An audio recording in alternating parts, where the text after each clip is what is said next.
नमस्कार, जय हिंद, जय शिवराय, जय श्रीराम, जय जय श्रीराम। हे हिंदवी स्वराज्य व्हावे हे तो श्रींची इच्छा। आज गुरुवार 26 जानेवारी 2024 मी व माझे मित्र दिलीप बन्सल श्री गणेश दर्शन व साक्षी किल्ला पाहण्यास निघालो। बेलापूर ते चिरनेर असा 45 मिनिटाचा प्रवास बाईकवर केला। प्रजासत्ताक दिनाचे कार्यक्रम सर्वत्र ठिकठिकाणी सुरू होते। आमची बाईक थेट मंदिरासमोर आम्ही पार्क केली। चिरनेर हे गाव खूप मोठे आहे। येथील मंदिर परिसर सकाळी 7:30च्या सुमारास शांत होता। भव्य 2 पुरातन मंदिरे एकासमोर एक आहेत। त्यासमोरच मोठा तलाव आहे। अतिशय सुंदर परिसर आहे। आज मंदिरात जास्त भक्त मंडळी नसल्याने छानपैकी दर्शन घेता आले।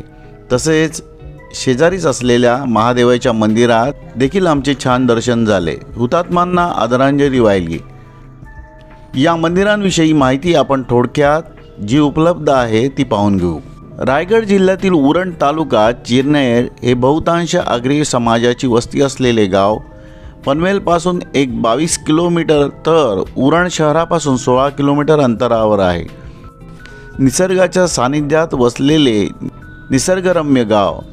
या गावाच्या चहूबाजूस डोंगर, तळी, खाडी आपल्याला पाहावयास मिळते। महाराष्ट्रात श्री गणेशाची अनेक पुरातन जागृत देवस्थाने आहेत।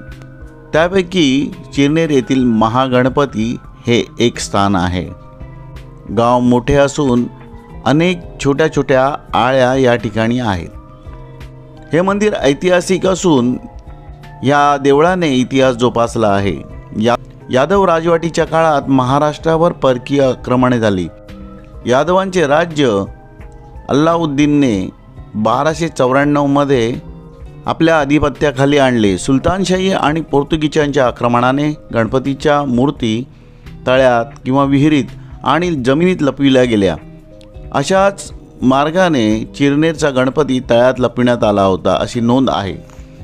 या ठिकाणी सध्या अस्तित्वात असलेल्या वीरगळी आक्रमकांविरुद्ध लढाईमध्ये वीरगती प्राप्त झालेल्या योद्ध्यांच्या कोरलेली स्मारक आपल्याला दिसून येतात। ही बहुधा शिलाहारकालीन असावीत असे म्हटले जाते। पाषाणी आणि गोल घुमटाच्या भव्य अशा मंदिरात महागणपती बाप्पा स्थानापन्न आहेत। मूर्ती पाषाणी चतुर्भुज शेंदूर चर्चित असून पूर्वाभिमुख आहे।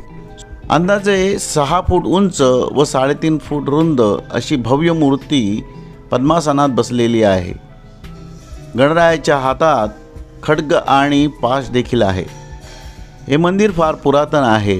नानासाहेब पेशवे यांच्या कारकिर्दीत मंदिराचा जीर्णोद्धार केला गेला। त्यावेळचे सुभेदार रामाजी महादेव फडके हे पेशव्यांप्रमाणेच श्री गणेश भक्त होते। धर्मासाठी परिवर्तन करणाऱ्या पोर्तुगीजांना तसेच आणि मुस्लिम आक्रांतांचा पेशव्यांनी पराभव केला। सुभेदार रामजी फडके यांना चिरनेर गावाच्या तळ्यातील गणपतीने दृष्टांत दिला। मी तळ्यात उपडा पडलेला आहे, मला वर काढून माझी प्रतिष्ठापना करा। मग तळ्यातील मूर्तीची शोधाशोध सुरू झाली व गणेशाची मूर्ती तळ्यामध्ये सापडली। त्यानंतर ह्या तळ्याला देवाचे तळे असे नाव पडले। ही मूर्ती तिळातिळाने वाढते अशी भाविकांची श्रद्धा आहे। गणपती नवसाला पावतो अशी याची ख्याती देखील आहे।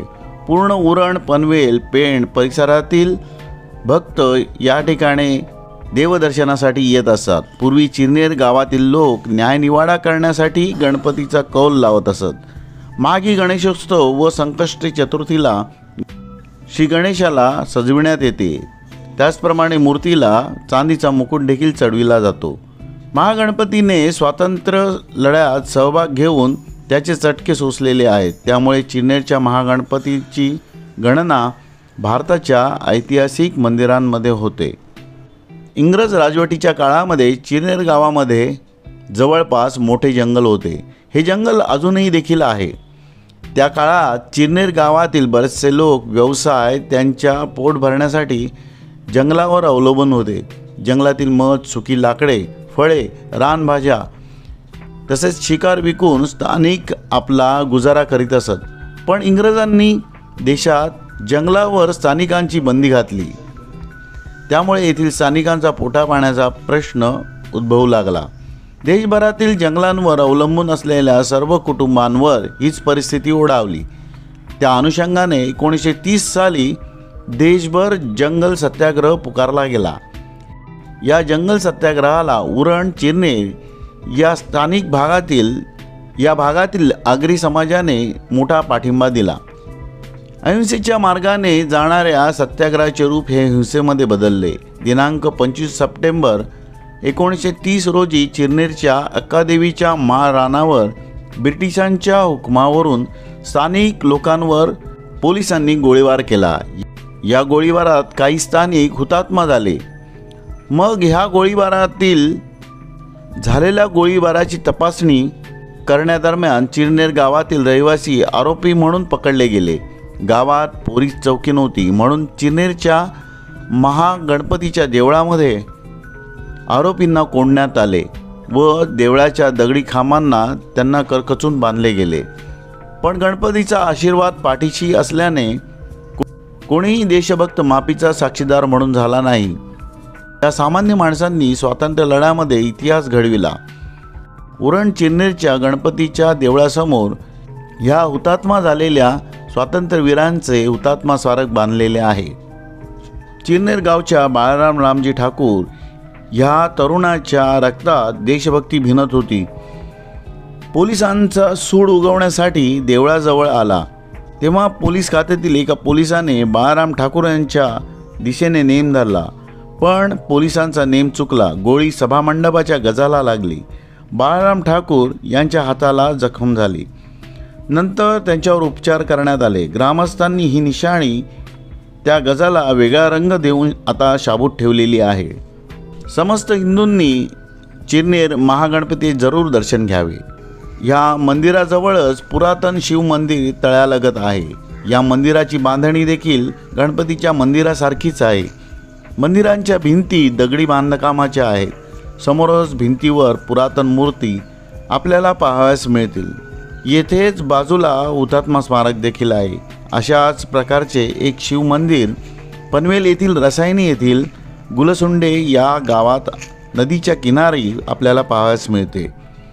तर मित्रांनो, मुंबई, पेण, पनवेल ह्या हाकेच्या अंतरावर असणाऱ्या पुरातन मंदिरांना आपण अवश्य भेट द्या, देवदर्शन घ्या। सदर माहिती वेबसाईट, विकिपीडिया, रायगड टाइम्स, प्राजक्ताताई यांच्या ब्लॉगद्वारे संकलित केलेली आहे। यामध्ये त्रुटी चुका असल्यास क्षमस्व।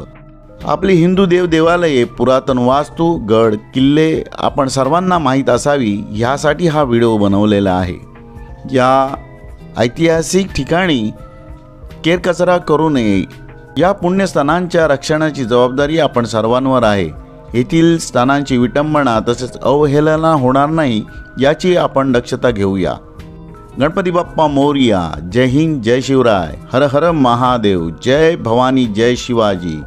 हे हिंदवी स्वराज्य व्हावे हे तो श्रींची इच्छा।